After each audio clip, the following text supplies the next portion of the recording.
എല്ലാ forms of aggression violence അല്ല, പക്ഷേ എല്ലാ ഫോംസ് ഓഫ് വയലൻസ് അഗ്രഷനാണ്. ബേസിക്കലി കുട്ടികളുടെ കാര്യം പറയുകയാണെങ്കിൽ അവർ ബാക്കിയുള്ളവർ ചെയ്യുന്നത് കണ്ടാണ് പഠിക്കുന്നത്. സോ അവരുടെ ചുറ്റും നടക്കുന്ന കാര്യങ്ങൾ അല്ലെങ്കിൽ അവരുടെ കൂടെയുള്ള ആളുകൾ അവരൊത്തിരി അഗ്രസീവ് ബിഹേവിയറായിട്ട് കാണുന്നുണ്ട് ആൻഡ് അത് അപ്രിഷ്യേറ്റ് ചെയ്യപ്പെടുന്നുണ്ടെങ്കിൽ അവരിലേക്കും ആ ബിഹേവിയേഴ്സ് ട്രാൻസ്മിറ്റഡ് ആവാനുള്ള ചാൻസസ് കൂടുതലാണ്. എന്തൊക്കെയാണ് വയലൻസിൻ്റെ different forms? Physical violence, psychological violence, sexual violence, സൊസൈറ്റിയിൽ ആ ഒരു നോംസ്, വാല്യൂസ്, ഇതെല്ലാം വയലൻസിന് കൂടുതൽ സപ്പോർട്ടീവ് ആണെങ്കിൽ അല്ലെങ്കിൽ ഇവരെല്ലാം വയലൻസിനെ ജസ്റ്റിഫൈ ചെയ്യുന്നുണ്ടെങ്കിൽ നമ്മൾ ആ ഒരു സിറ്റുവേഷനിലാണെങ്കിൽ നമ്മളും ഒബ്വിയസ്ലി വയലൻറ്റ് ബിഹേവിയർ കാണിക്കാനുള്ള ചാൻസസ് വളരെ കൂടുതലാണ്. Hi, myself Ashita Rafi. I'm a consultant psychologist. In this session, we'll be talking about aggression and violence. ഈ രണ്ട് ടേമും നമുക്ക് വളരെ ഫെമിലിയർ ആണല്ലേ, but there is a slight difference.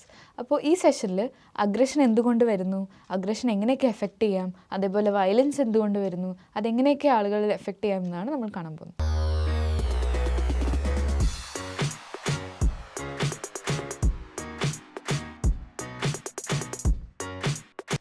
Talking about aggression is a very broad perspective, അല്ലെങ്കിൽ broad term ആണ്, which includes a set of behavior that is intended to cause harm either to a person or an object, physically അല്ലെങ്കിൽ psychologically.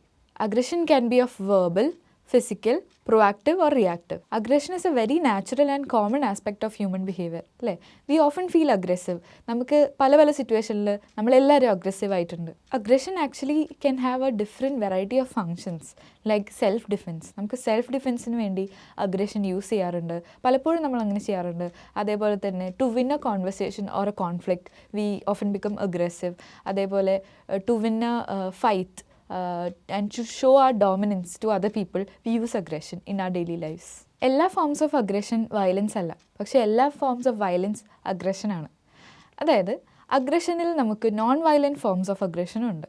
അതായത് setting A boundary അല്ലെങ്കിൽ being assertive to someone, ഇതെല്ലാം അഗ്രഷൻ്റെ different ഫോമാണ്. നമ്മൾ പറയില്ലേ ഏതൊരു കാര്യവും ചെറിയ അളവിൽ നല്ലതാണ്, അതേപോലെ തന്നെ അഗ്രഷനും നമ്മുടെ ഡേ ടു ഡേ ലൈഫിലും നമ്മുടെ ഒരു ലിവിങ് മെക്കാനിസത്തിൽ അഗ്രഷൻ വളരെ ഇമ്പോർട്ടൻ്റ് ആണ്. ബട്ട് അത് മറ്റുള്ളവർക്കൊരു ഹാം ആവാതെ വയലൻറ്റ് ബിഹേവിയറിലേക്ക് ലീഡ് ചെയ്യാത്ത രീതിയിലുള്ള അഗ്രഷൻ ഇസ് വെരി എസെൻഷ്യൽ. നമ്മൾ വിചാരിക്കല്ലേ ചില ആൾക്കാർക്ക് എന്താണ് ഭയങ്കരമായിട്ടുള്ളൊരു അഗ്രസീവ് ബിഹേവിയർ, അല്ലെങ്കിൽ അവരെന്താണ് ഇത്ര അരോഗ്യൻറ്റ്, അതിൻ്റെയൊക്കെ കാരണങ്ങൾ പലതാണ്. So now we'll be discussing about what are the factors that cause aggression. So the first and the very important factor is biological factors and genetic factors. അതായത് നമ്മുടെ എല്ലാവരുടെയും ബ്രെയിൻ മെക്കാനിസം അഗ്രഷനിലേക്ക് നല്ല രീതിയിൽ കോൺട്രിബ്യൂട്ട് ചെയ്യുന്നുണ്ട്. And how neuro transmitters work, അതേപോലെ തന്നെ genetics. If നമ്മുടെ പേരൻസിന് aggressive behaviour കൂടുതലായിരുന്നെങ്കിൽ of course നമ്മളിലും ആ അഗ്രഷൻ റിഫ്ലക്റ്റ് ചെയ്യാനുള്ള chances are very high. Another common factor of aggression is environmental factors. നമുക്കറിയാം ഒരു കുട്ടി ഒരു മോശം എൻവയോൺമെൻറ്റിലാണ് അല്ലെങ്കിൽ ഒരു നെഗറ്റീവ് എൻവയോൺമെൻറ്റിലാണ് വളരുന്നതെങ്കിൽ അവരുടെ പേരൻസ് ഓഫൺ അഗ്രസീവ് ആവുന്നുണ്ടെങ്കിൽ ആ കുട്ടിയും ആ ഒരു ബിഹേവിയർ പഠിക്കാനുള്ള സാധ്യത വളരെ കൂടുതലാണ്. അപ്പോൾ എൻവയോൺമെൻറ്റ്, നമ്മൾ നിൽക്കുന്ന എൻവയോൺമെൻറ്റ് നമ്മുടെ ബിഹേവിയറിന് വളരെയധികം ചേഞ്ചസ് വരുത്തുന്നുണ്ട്. Also social learning factor. അതായത് നമ്മളിപ്പോൾ പറഞ്ഞ പോലെ തന്നെ നമ്മളെല്ലാവരും സോഷ്യൽ ബീങ്സ് ആണ്. അപ്പോൾ സോഷ്യലായിട്ട് നമ്മളിത് കാണുന്നതും മറ്റുള്ളവരിൽ ഒബ്സർവ് ചെയ്യുന്നതും ഓട്ടോമാറ്റിക്കലി നമ്മൾ പഠിക്കാനുള്ള സാധ്യത കൂടുതലാണ്. ബേസിക്കലി കുട്ടികളുടെ കാര്യം പറയുകയാണെങ്കിൽ അവർ ബാക്കിയുള്ളവർ ചെയ്യുന്നത് കണ്ടാണ് പഠിക്കുന്നത്. സോ അവരുടെ ചുറ്റും നടക്കുന്ന കാര്യങ്ങൾ അല്ലെങ്കിൽ അവരുടെ കൂടെയുള്ള ആളുകൾ അവരൊത്തിരി അഗ്രസീവ് ബിഹേവിയറായിട്ട് കാണുന്നുണ്ട് ആൻഡ് അത് അപ്രിഷ്യേറ്റ് ചെയ്യപ്പെടുന്നുണ്ടെങ്കിൽ അവരിലേക്കും ആ ബിഹേവിയേഴ്സ് ട്രാൻസ്മിറ്റഡ് ആവാനുള്ള ചാൻസസ് കൂടുതലാണ്. Next social learning theory. നമ്മൾ നേരത്തെ പറഞ്ഞതുപോലെ തന്നെ ഇമ്പോർട്ടൻ്റ് ആണ് സോഷ്യൽ ലേണിംഗ്. അത് കുട്ടികളിലാണ് ഏറ്റവും അധികമായി കാണപ്പെടുന്നത്. അതായത് നമ്മൾ ഒബ്സർവ് ചെയ്ത് കാണും കുട്ടികൾ എങ്ങനെയാണ് ഓരോ കാര്യങ്ങൾ പഠിക്കുന്നത്, അവരുടെ ചുറ്റുമുള്ളവർ എന്തൊക്കെയാണ് ചെയ്യുന്നത്, അവരുടെ പേരൻസ്, കെയർ ഗിവേഴ്സ് അവരെങ്ങനെയാണ് ബാക്കിയുള്ളവരോട് പെരുമാറുന്നത്. ഇൻ കേസ് അവർക്ക് അഗ്രഷൻ കൂടുതലാണ് അല്ലെങ്കിൽ അവരുടെ അഗ്രഷൻ ഭയങ്കരമായിട്ട് പ്രോത്സാഹിപ്പിക്കപ്പെടുന്നുണ്ടെങ്കിൽ ആ കുട്ടികളിലേക്ക് അത് റിഫ്ലക്റ്റ് ചെയ്യാനുള്ള സാധ്യത ഭയങ്കര കൂടുതലാണ്. കുട്ടികൾ കൂടുതലും ഇമിറ്റേറ്റ് ചെയ്യും ആളുകളെ, അതേപോലെ അവർ ചെയ്യുന്നത് കണ്ട് ചെയ്യും. ഇതെല്ലാം അഗ്രഷനിലേക്ക് ലീഡ് ചെയ്യാൻ സാധ്യതയുണ്ട്. Next is cognitive factors. Cognitive factors എന്ന് പറഞ്ഞാൽ നമ്മുടെ ചിന്താഗതിയിൽ വരുന്ന ചെറിയ ചെറിയ ഡിസ്റ്റോഷൻസ് അതെല്ലാം അഗ്രഷനിലേക്ക് ലീഡ് ചെയ്യുന്നതാണ്. കാരണം നമ്മൾ അഗ്രഷൻ നല്ലതാണെന്ന് ചിന്തിക്കാൻ തുടങ്ങിക്കഴിഞ്ഞാൽ നമുക്ക് ആ ഒരു ബിഹേവിയറിലേക്ക് പോകാനുള്ള സാധ്യതകൾ കൂടുതലാണ്. നമ്മുടെ കൊഗ്നിഷൻ നമ്മൾ എന്ത് ചെയ്യുന്നോ അതിലേക്ക് ലീഡ് ചെയ്യുന്നുണ്ട്. So cognition is a very important factor. So it is very important to know that aggression is a basic part of a human nature. നമുക്ക് അഗ്രസീവ് ആവാതെ ഇരിക്കാൻ പറ്റില്ല. Like other emotions, aggression also plays a very important role in human behaviour.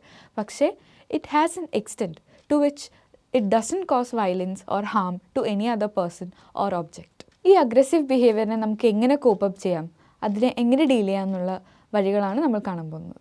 If aggression is really troubling you can go for therapy. That is the best thing that you can do. ഒരു mental health പ്രൊഫഷണലുടെ അടുത്ത് നിങ്ങൾ അഗ്രഷനുള്ള therapy എടുക്കുന്നതാണ് ഏറ്റവും നല്ലത്. അതേപോലെ തന്നെ there are other options like anger management, conflict resolution, ഇങ്ങനെ ഒത്തിരി കാര്യങ്ങൾ നമുക്ക് അഗ്രഷന് വേണ്ടി ചെയ്യാൻ സാധിക്കും. Meditation, yoga, exercise, this is a very important factor that we can incorporate in our lifes. അഗ്രഷന് ഏറ്റവും അധികം ഹെൽപ്പ് ചെയ്യുന്ന കാര്യങ്ങളാണ് ഈ പറഞ്ഞവ. Next we are going to talk about violence. Violence എന്ന് കേൾക്കുമ്പോൾ തന്നെ നമുക്ക് എന്താ ഫീൽ ചെയ്യുന്നത്? A kind of physical harm അല്ലേ? So it's basically a very extreme form of aggression. അതിനെയാണ് നമ്മൾ വയലൻസ് എന്ന് പറയുന്നത്. Basically it's kind of a physical harm that is causing to an object or a living being. ഈ അഗ്രഷനും വയലൻസും തമ്മിലുള്ള major difference എന്താണ്? Aggression പറഞ്ഞപ്പോൾ നമ്മൾ പറഞ്ഞു aggression involves both verbal and physical forms of harm അല്ലേ? അതേപോലെ വയലൻസിലേക്ക് വരുമ്പോൾ it only involves physical harm. So what is a major difference between aggression and violence? അഗ്രഷനെ പറ്റി പറഞ്ഞപ്പോൾ നമ്മൾ പറഞ്ഞു it involves verbal and physical assault അല്ലെങ്കിൽ ഹാം. വയലൻസ് പറയുമ്പോൾ it only deals with physical harm. അതും it's kind of a very destructive behaviour അല്ലെങ്കിൽ very harmful to an individual or an object. എന്തൊക്കെയാണ് വയലൻസിൻ്റെ different forms? It includes physical violence, psychological violence, sexual violence. ഈ different variety of violence നമ്മൾ daily deal ചെയ്യുന്നുണ്ട്, നമ്മൾ കാണുന്നുണ്ട്. ന്യൂസിലൂടെ ആണെങ്കിലും അല്ലെങ്കിൽ നമ്മുടെ ചുറ്റും നടക്കുന്ന കാര്യങ്ങളിലൂടെ ആണെങ്കിലും there is violence very evident. നമ്മൾ ഒരുപാട് കേട്ടിട്ടുള്ള ടേമാണ് ഡൊമസ്റ്റിക് വയലൻസ് അല്ലേ? അതേപോലെ തന്നെ there are very different kinds of violence such as interpersonal violence, രണ്ട് വ്യക്തികൾ തമ്മിൽ സംഭവിക്കുന്ന വയലൻസ്, അതേപോലെ തന്നെ കമ്മ്യൂണിറ്റി വയലൻസ്, പൊളിറ്റിക്കൽ വയലൻസ്. ഇങ്ങനെ പല ഡിഫറെൻറ്റ് വെറൈറ്റി ഓഫ് ഫോംസിൽ നമുക്ക് വയലൻസ് കാണപ്പെടാം. നമ്മൾ അഗ്രഷൻ്റെ ഫാക്ടേഴ്സ് പറഞ്ഞ പോലെ now what is causing this violence? What are the factors that lead to violence? അതാണ് നമ്മൾ ഡിസ്കസ് ചെയ്യാൻ പോകുന്നത്. ഫസ്റ്റ് ആൻഡ് ഇമ്പോർട്ടൻറ്റ് ഫാക്ടറാണ് സോഷ്യോ എക്കണോമിക് ഫാക്ടേഴ്സ്. അതിലെന്തൊക്കെയാണ് ഇൻവോൾവ് ആയിട്ടുള്ളത്? അതായത് പോവേർട്ടി അല്ലെങ്കിൽ ലാക്ക് ഓഫ് റിസോഴ്സസ്, നമുക്ക് റിസോഴ്സസിലേക്ക് ആക്സസ് ചെയ്യാൻ പറ്റാതെ വരിക, അല്ലെങ്കിൽ ഇനീക്വാളിറ്റി, ഇതെല്ലാം ഫേസ് ചെയ്യുന്ന ഒരാൾക്ക് വയലൻസ് വരാനുള്ള സാധ്യതകൾ വളരെ കൂടുതലാണ്. Next is culture and social norms. അതായത് നമ്മൾ ഓരോരുത്തരും ജീവിക്കുന്ന ആ ഒരു കൾച്ചർ അല്ലെങ്കിൽ ആ ഒരു സൊസൈറ്റിയിൽ ആ ഒരു നോംസ്, വാല്യൂസ്, ഇതെല്ലാം വയലൻസിന് കൂടുതൽ സപ്പോർട്ടീവ് ആണെങ്കിൽ അല്ലെങ്കിൽ ഇവരെല്ലാം വയലൻസിനെ ജസ്റ്റിഫൈ ചെയ്യുന്നുണ്ടെങ്കിൽ നമ്മൾ ആ ഒരു സിറ്റുവേഷനിലാണെങ്കിൽ നമ്മളും ഒബ്വിയസ്ലി വയലൻറ്റ് ബിഹേവിയർ കാണിക്കാനുള്ള ചാൻസസ് വളരെ കൂടുതലാണ്. Another common factors substance abuse അല്ലെങ്കിൽ ഡ്രഗ് അബ്യൂസ്. ഈ സബ്സ്റ്റൻസ് അബ്യൂസസ് ചെയ്യുന്നവരിൽ അല്ലെങ്കിൽ ആൽക്കഹോൾ അബ്യൂസസ് ചെയ്യുന്നവരിൽ വയലൻസ് ധാരാളമായി കാണപ്പെടാറുണ്ട് അല്ലേ? അതെന്തുകൊണ്ടാണ്? ബിക്കോസ് ഈ ഡ്രഗ്സിൻ്റെ അല്ലെങ്കിൽ ആൽക്കഹോളിൻ്റെ ഓവറായിട്ടുള്ള യൂസ് കാരണം അല്ലെങ്കിൽ അബ്യൂസ് കാരണം അവരുടെ ജഡ്ജ്മെൻറ്റ്സ് ഇമ്പയർഡ് ആവും, അതേപോലെ ഡിസിഷൻ മേക്കിംഗ് സ്കിൽസ് എല്ലാം കുറയും. അതേപോലെ തന്നെയാണ് എക്സ്പോഷർ ടു വയലൻസ് എന്ന് പറയുന്നത്. അതായത് കുട്ടികൾക്ക് വയലൻസിൻ്റെ ധാരാളമായി എക്സ്പോഷർ ഉണ്ട്. അവർ ടി വിയിൽ ഫൈറ്റ്സ് കാണുന്നു അല്ലെങ്കിൽ അവരുടെ ചുറ്റുവട്ടത്തുള്ളവർ വയലൻറ്റ് ബിഹേവിയേഴ്സ് കാണിക്കുന്നു. അപ്പോൾ അവരിലേക്ക് അത് ട്രാൻസ്മിറ്റ് ആവാനുള്ള സാധ്യത വളരെ കൂടുതലാണ്. Next is mental health issue. Some kind of mental health issues also lead to aggression. ഇനി ഈ വയലൻറ്റ് ബിഹേവിയേഴ്സിനെ നമുക്ക് എങ്ങനെ മാറ്റിയെടുക്കാം അല്ലെങ്കിൽ എങ്ങനെ കൺട്രോൾ ഓർ മാനേജ് ചെയ്യാം എന്നാണ് നമ്മൾ നോക്കാൻ പോകുന്നത്. So the basic thing that we can do is educate അല്ലെങ്കിൽ സപ്പോർട്ട് ദം. അവർ കാര്യങ്ങൾ പറഞ്ഞ് മനസ്സിലാക്കാൻ ശ്രമിക്കണം. The first thing we can do is educate and give awareness. നമുക്ക് ഏതൊരു കാര്യത്തിനെ പറ്റി ഒരു അവെയർനെസ് ഉണ്ടായാലും നമുക്കത് മാറ്റിയെടുക്കാൻ പറ്റും, അല്ലെങ്കിൽ അത് എത്രത്തോളം ഹാംഫുൾ ആണെന്ന് നമുക്ക് മനസ്സിലാവുള്ളൂ. So give them proper education and also an awareness class. Next thing that we can do is give them support for inequality. Next thing is supporting vulnerable population. അതായത് നമ്മുടെ സമൂഹത്തിൽ ഒത്തിരി വൾണറബിൾ ആയിട്ടുള്ള പോപ്പുലേഷൻ ഉണ്ട്, അല്ലെങ്കിൽ ഇനീക്വാളിറ്റി ഫേസ് ചെയ്യുന്ന ആളുകളുണ്ട്. അവരെ മാക്സിമം സപ്പോർട്ട് ചെയ്യുക, അവർക്ക് വരുന്ന കാര്യങ്ങൾ റിസോഴ്സസ് എത്തിച്ചു കൊടുക്കുക. Next is implementing and enforcing laws and policies to protect individuals. അടുത്തതായിട്ട് നമ്മൾ ചെയ്യേണ്ട വളരെ ഇമ്പോർട്ടൻ്റ് ആയിട്ടുള്ള കാര്യമാണ് മെൻ്റൽ ഹെൽത്ത് ഇഷ്യൂസിന് വേണ്ടിയിട്ടുള്ള ട്രീറ്റ്മെൻറ്റ് കൊടുക്കുക. അതേപോലെ സബ്സ്റ്റൻസ് അബ്യൂസേഴ്സിന് വേണ്ടിയിട്ടുള്ള ട്രീറ്റ്മെൻറ്റ് വളരെ എഫിഷ്യൻ്റായിട്ട് നമുക്ക് പ്രോപ്പറായിട്ട് അത് ഗൈഡ് ചെയ്യാൻ പറ്റണം. So in conclusion we can say that violence is a form of aggression, but all aggressions are not forms of violence.